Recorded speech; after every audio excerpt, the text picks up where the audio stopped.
ایک شخص پکار پکار کر کہہ رہا تھا، جو مجھے دیکھے کسی پر ظلم نہ کرے۔ ایک شخص نے اس کی پکار سن کر پوچھا، اے شخص، تیری کیا کہانی ہے؟ اس نے اپنی یہ کہانی سنائی۔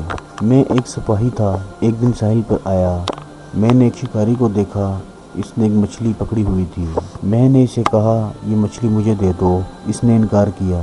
میں نے اسے کہا، یہ میرے ہاتھ فروخت کر دو۔ اس نے اس سے بھی انکار کر دیا۔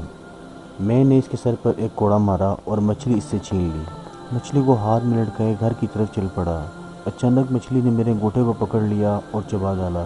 میں نے انگوٹھا چھڑانے کی بہت کوشش کی، لیکن انگوٹھا اس وقت نکلا جب اس میں سوراخ ہو چکے تھے۔ میں نے ایک طبیب کو دکھایا۔ اس نے بتایا کہ یہ ایک زہریلا مرض ہے، انگوٹھا کاٹنا پڑے گا، ورنہ یہ مرض سارے جسم میں پھیل جائے گا اور تو ہلاک ہو جائے گا۔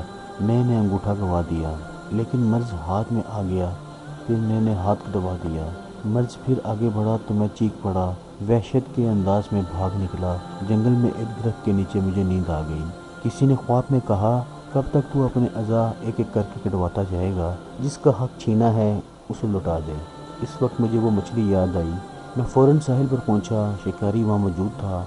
اسے اپنا حال بتایا اور اس سے معافی مانگی۔ میرے اس حال کو دیکھ کر اس نے کہا، میں نے تجھے معاف کیا۔ اس کے یہ کہتے ہی میرے ہاتھ کے کیڑے گرنے لگے۔ میں نے اس سے پوچھا، آپ نے بددعا کی تھی، اتنا تو بتا دیں۔ اس نے بتایا، میں نے کہا تھا، اے اللہ، تو نے اس سے بھی پیدا کیا اور مجھے بھی کیا۔ تو نے اس سے مجھ سے زیادہ طاقتور بنایا اور مجھے کمزور۔ اس نے مجھ پر ظلم کیا، نہ تو نے مجھے اس سے بچایا، نہ تو نے مجھے اتنی طاقت دی کہ میں خود کو اس سے بچا سکتا۔ میں تجھ سے تیری اس قدرت کے وسیلے سے سوال کرتا ہوں جس سے تو نے اسے طاقتور اور مجھے کمزور بنایا ہے، اس شخص کو مخلوق کے لیے عبرت بنا دے۔ یہ بددعا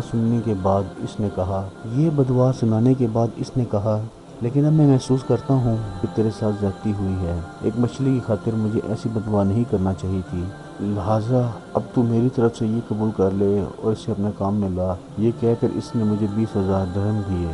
لہٰذا میں پکارتا رہتا ہوں، جو مجھے دیکھے وہ کسی پر ظلم نہ کرے۔